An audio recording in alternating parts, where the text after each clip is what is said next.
Welcome to Mudimo Awaz, a podcast presented by Musico. I'm your host Mohua. On this podcast, we will talk to dreamers, unsung heroes who have broken the rules as they swam against the current and renewed their vows to themselves as individuals. The believers who've been crazy to start ventures that have made a difference to society and the lives they've touched with their magnanimity and knowledge. As for me, I was in the communications business in a leadership role and also been a homemaker. The slow death of my self-confidence that went unnoticed over the years, when self-worth was based on the validation I sought from others. Quoting the author Elif Shafak, do not go with the flow, be the flow. Today is the first episode of the interview series, and I have someone who's a very dear friend, a feminist, and someone who encouraged me to come back to work after a very long break. So let's get into this. We have Seema Harsha, COO of Indiassetz, who's going to tell us about the connection of wealth creation and women and how so many of us have been subjected to the second opinion or no opinion of wealth creation for the family. Seema dreams of having more wealthier women than men, which I really find interesting. So let her tell us about how she views this space going ahead.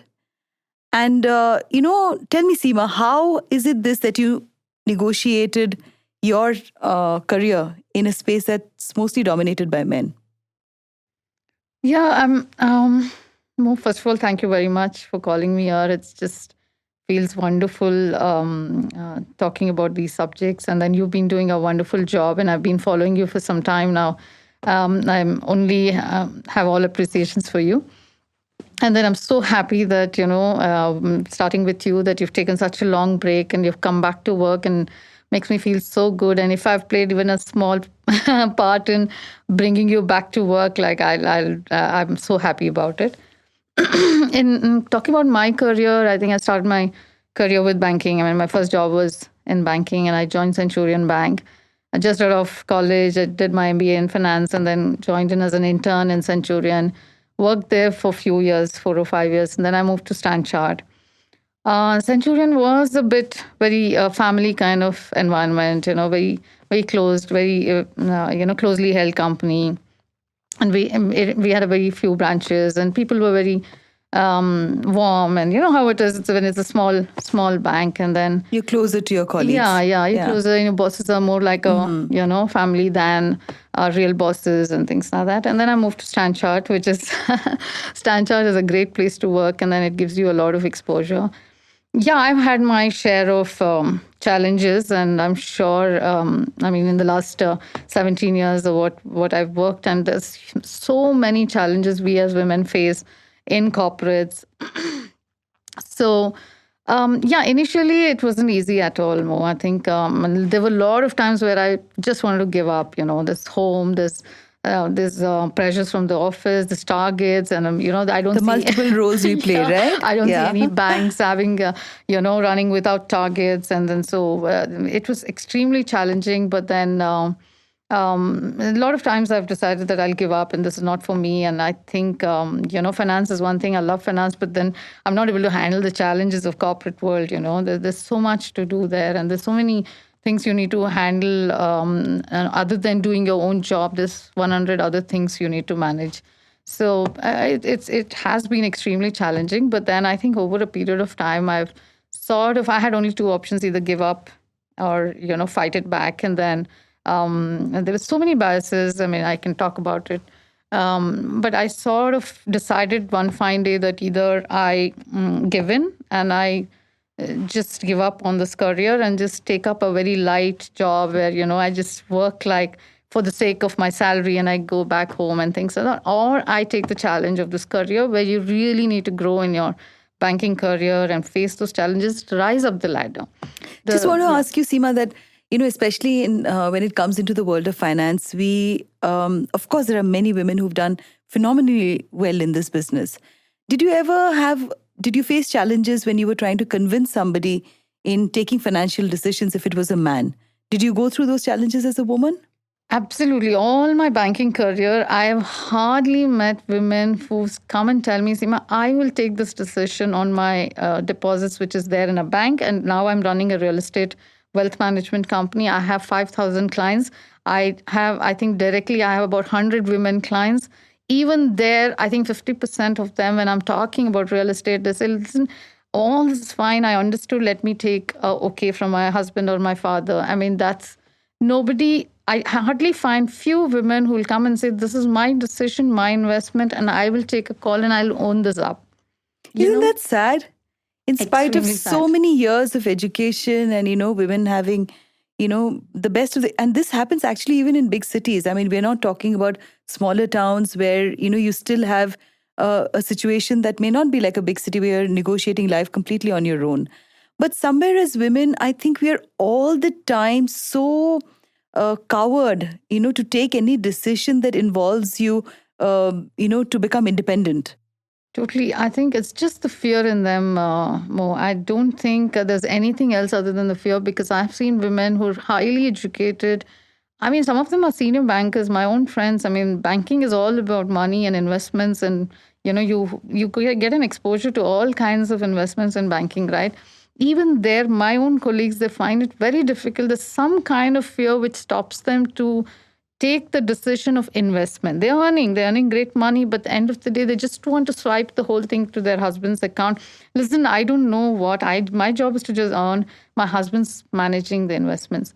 Even though the husband might be in some other industry, might be a techie, might be some manufacturing company, but he takes the decision of investment, be it in mutual funds, stocks, or real estate. I really still wonder that why women are fearful in taking those decisions. I think, what, it boils down really to the social system, because I think women do not also sometimes like to ruffle the man's feather, because the minute you are extremely independent, I mean, of course, this is the feminist in me talking, I think men tend to get threatened. And I think over time, we have conditioned ourselves to not create any sort of ruffle in the home that you run. So, in a way, I think we are not even probably aware, but we dumb ourselves down sometimes. And do not take those decisions that can threaten the position that has been going on for years on end in a home setup. Absolutely. That's one of the main reasons. And it's been like so patriarchal for so many years. Things have been this way. And then we sort of accepted this norm. And that is where we are trying. I mean, some of us and me and you, or all of us, are trying to sort of push women out of this fearful situation, or trying to hold themselves back in terms of making financial investments or decisions which is larger than just a savings account or a fixed deposit or a gold, to move into much more complicated investments. And that the only thing we all have to try and struggle and move more women onto this is to just take that fear out of them. It's absolutely no rocket science in investing in real estate or investing in any of those complicated, structured products which is there available in the market. And it's just the perception that these kind of investments need a lot of knowledge. Hence, women sort of step back. I think we need to head there someday, that we don't see any difference between man and women. This is his job and only he can take a decision on real estate and I cannot. I mean, I want to blur this complete divide of mind which is happening even today. Yeah. So, Seema, you know what really was very interesting when we began talking to each other was you said something that is very empowering, that, women need to become more wealthier than men. I love that statement. Yeah. I love that statement purely from the fact that, I've had to face salary disparity in spite of being in the same position in an advertising agency. My colleague, who was a man, was all the time given a higher raise than what I was given. And I think somewhere we are really bad when it comes to also negotiating your salary. Yes. Because I think for all along, we've been made to believe that we can do more than what we are doing. Yeah. And that more always makes you ask for less. Because it's a conditioning that has been, ingrained in us. Now, when you talk about creating more women who are wealthier, we are talking about a shift in the entire dynamics in society. Because at the end of the day, wealth is something that is empowerment. Absolutely. Right? Yeah. And empowerment means that, access to good health care, access to the best parlor, access to Botox, access to clothing, access to the holiday. Absolutely. And just the sheer independence of being able to take your decision, of what is it that you want in life. How many women do you think that you've met in this entire space of giving advice, on wealth management? That is what real estate wealth management is, the space that you operate in, right? Yeah. And there's nobody actually in this business in India. I do not know anyone. We have banks. We trust banks and we go and give our money there. Yes. And people do invest in multiple properties and they do not know what to do, Yeah. So when you go, sometimes what they do is that they name the property, the woman, the wife is in charge. Just on paper. Yeah. So when you go and meet your clients, do the women play a very primary role in talking to you as far as selling a property goes, or buying a property goes, or investing into a property? Or is it this that the man always does the decisions? I just loved what you said, and I think the freedom and independence is so important. And I really feel, and I've experienced myself, that the kind of confidence you get once you're financially independent, and not only financially independent, but to take that decision what to do with your money, and the knowledge of investing in various products and trying to create your own wealth. It gives you a freedom which cannot be expressed. That is something which every lady has to experience it, to sort of know what has she been missing by not taking her own financial decisions. And that's one thing. And then for your second question, what I said, like all my clients, as I said, I have some 5,000 registered customers with me. 99% of them are men. And most of the properties are in the names of their mothers or wives. But they are clueless. The women at the house are clueless. We are discussing their entire real estate wealth, which can be 10 crore to 100 crores or whatever. But the women are clueless. And I don't see they even take a consent of the lady with the whole decision-making process. So I think in Indiassetz, we are trying to, every time we meet a client and we know that the property is in their wife's name, we insist and we force, literally, we request our clients to bring their wives in the front, and then let's jointly take a decision. What's her view? Because women come up with such lovely suggestions, and I really don't know why there's still a lot of women who, okay, fine, the property's in my name, and my husband can take a decision. So that's I for sure is one of them. Yeah, I mean, yeah. I had no clue. And there was a lot of properties in your yeah. name. That's the change which we need to bring in. When it is yours, I mean, you would love to take a decision, or you would at least have a say in what's going on. Why don't both of you together as a man and lady, take a decision? That's also good. I mean, I'm not saying that you take your own decision, but you have to be there when the property is in your name, or there's a lot of cash wealth which is in your name. So the trend is changing more in the last 15 years.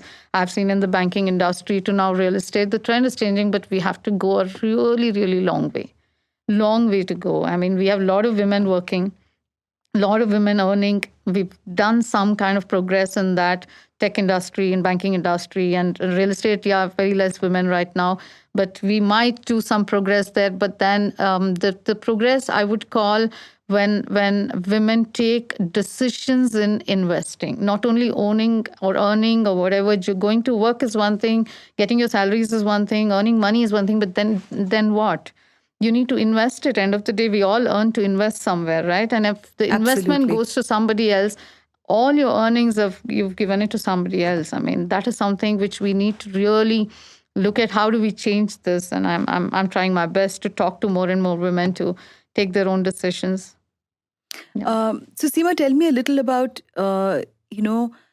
what is the market trend right now? Because now with COVID, it's a pandemic, and businesses have fallen apart, and everybody's very scared. It's very insecure times, and this is going to last, I think, for a bit, till the time things don't settle down, the medical world doesn't come up with something, with a cure. Yeah. What has been the market like right now? Because people have invested and they have wealth that's lying around, right? What are the new things that has taken shape in the industry? It would really help our listeners to know, What is it that's happening? See, first of all, I think this is something which nobody had ever envisaged, that this kind of impact virus could create around the world, and every country, every businesses, every industry is affected. And I don't see anybody coming up with any concrete, output or where all this would end. But everybody, I mean, according to me, I think all of us have to just survive this period, because it's something which is unexpected, never experienced. No, none of the businesses have ever seen this. And the way we live, like it's a life before Corona and then after Corona, like, that's, that's what I read it very in the March, and I was like, this is going to be. It's not AD any longer, it is AC. This is going to be life. After COVID, Post-COVID, I think a lot of businesses have to change the way they work. Especially in terms of real estate, I think it's been decent. There's not been a major impact on real estate industry, because the homes have become so important now. Even if an individual never had any plans of buying a home, because his kids are now going to be studying from home, his wife's going to work from home, or he himself has to work from home. So the whole family, ecosystem has changed. I mean, how home was used only to come back in the evening or weekends. Now it's like you're going to spend 24/7 there. So people are really looking at investing more, and they're re-looking at, remodeling their houses, because why don't we align our living spaces to the post-COVID era and things like that. But in real estate sector, I think we just have to wait and watch for a few months. And there has been an impact in the commercial real estate side, where some of the offices are looking at giving up the spaces and moving to work from home options. But as an individual, I think to building a residential portfolio is a great time these days. Are people investing right now? Yes, very much. And if you've seen the reports, a lot of developers had some good sales in terms of they've really not impacted much, because people have had the time to explore, and, they're all working from home or sitting at home. They have free time to figure out, like, listen, we need to invest in a better home. So there has been a good progress in terms of investments in residential real estate. Yeah, the other part of commercial real estate has an impact, but that I think we need to wait and watch how all this will pan out maybe in a couple of months. So, coming back to again, what is it that would you suggest that women, when they just start their career, they should start planning a certain amount of money to invest into an apartment or a home? Because I remember, when we had just begun our career, and some of my friends who were earning a little bit more, they invested in an apartment, I'm from Delhi, and they invested in an apartment in Noida. And that space is now, worth crores. Yeah. And they did it so early. And of course, we did not have experts like you at that time to suggest, okay? So do you see young girls, coming up, and do you look at them? Do you suggest that they should start thinking about it the minute they start earning? Absolutely. I think real estate is one of let's take a layman's language. Has anybody really made huge losses with real estate investment? Never. My parents, my grandparents, we've got ancestral It's considered properties. the most secure. Secure, and it has given you great returns over a longer period. Yeah. I wouldn't suggest you to invest in real estate with enter and exit. That's not the kind of investment you should be looking at for real estate. Real estate is a long-term, very secure, good returns kind of investment. And I would really advise all the young girls who are entering the career now, and they're about 25, 26, and they're decently settled in their careers and their work, and they know exactly what they want to do in their job. The first thing they need to plan is to pick up a house for themselves. And trust me, that is always, if it's a long term, like 5 to 10 year horizon, it gives you a great return. Like your friends sometime maybe a decade back, they've invested in good apartments. And today Noida is one of the most happening real estate markets. So they must. And as I said, the progress has to be happening, but we're not there. I don't see every girl getting into career first things of investing in a house, but every man who joins the work first thinks that, okay, my next job is to buy a house.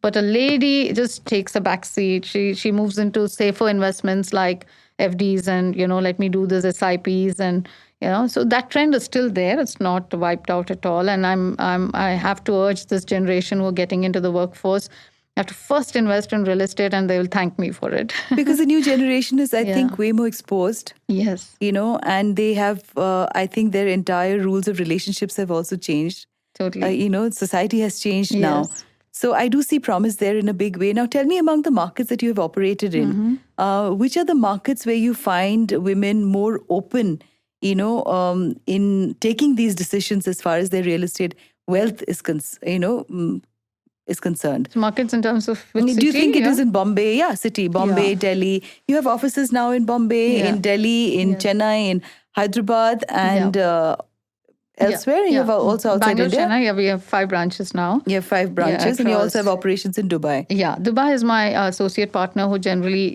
connects with Indians living there who have wealth in India and real estate wealth in India. So ours is a company where we manage real estate wealth for individuals. So it can be a resident Indian who's living in India but has no time to manage his wealth. But we're also comfortable, delegating our entire wealth to bankers. The cash wealth what I have, I delegate it to the bankers. But when it comes to real estate wealth, for Indians, which is a major part of the wealth. I think world over. Yeah. So world over maybe, but yeah. Indians love real estate. Yeah. And if they have in their 100% of portfolio, 70% is in real estate and 30% is in cash wealth. The cash wealth is delegated to the bank and they completely trust, but the entire 70% of wealth is managed by themselves. So our company advises and manages real estate wealth for individuals, resident Indians or NRI.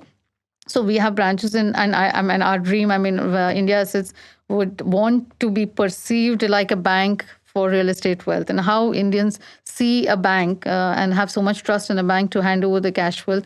We're looking at someday becoming that for real estate wealth. But it's phenomenal that you've grown, to 5,000. Yes. How many years have you been in this business? 2014 October we started. Okay. It's been about 5+ years, and then we've done really well. And there's a need for this, right? People don't have time. There's a huge need for it. Yeah. Today you're doing your work and you have some Yes. real estate work. You wouldn't want to give it to an unknown person, an unorganized sector. You would want to give it to an organization which has been a very unorganized Yes, sector. Yes. It has not been a sector where you can really trust somebody with something that is Absolutely. your entire investment for your life. And sometimes people just have one apartment or 2 apartments, and you live through that when you grow older, or something else happens. So it's extremely important for companies like you. But again, coming back to the same old question, which are the markets where you felt that women were more open as far as decision making is concerned? Yeah, I think Bangalore and Bombay has been good. Okay. I see so the women in Bangalore and Bombay are more. Totally. I have great That's clients, nice. Women clients handling the real estate wealth very well.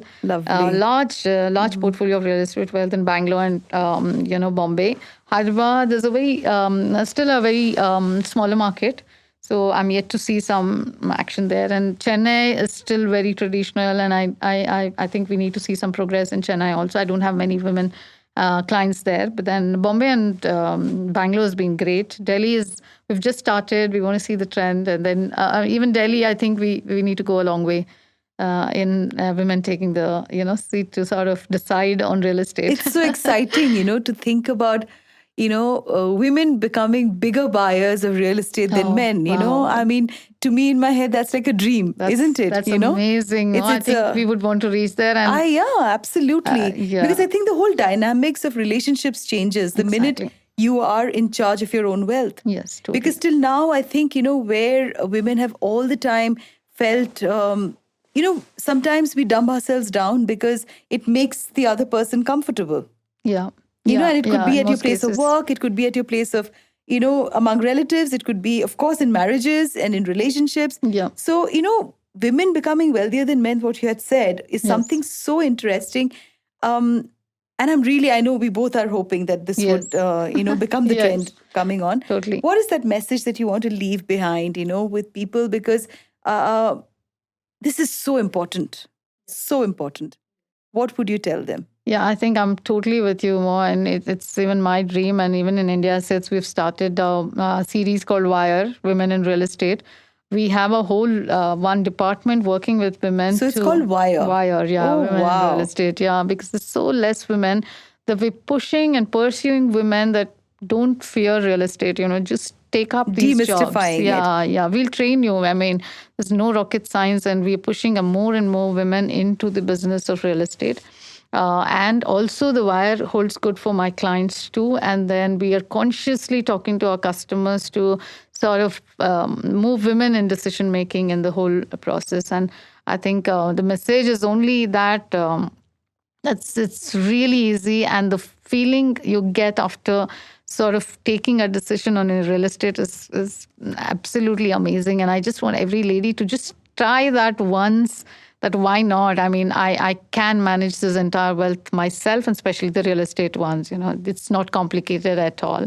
If they start thinking that way and then just come out of the shell, and I'm sure they'll just enjoy it. It's just a matter of time. I hope we can, I mean, together, all of us, Absolutely. more and more women in this. Yeah. So we all have Wire. Yeah. Wire is the place that you need to look out for. And for sure, I think all of us will start thinking about how is it this that we become more and more secure, especially in these insecure times. And I'm really hoping to see more wealthier women than men. And the trend will change. And we have experts like Seema Harsha, COO of Indiassetz, who's going to help you plan your next buy for your new home. Thank you, Seema. Thank you so much, Mo. It was just wonderful talking. Thank you. Thank you.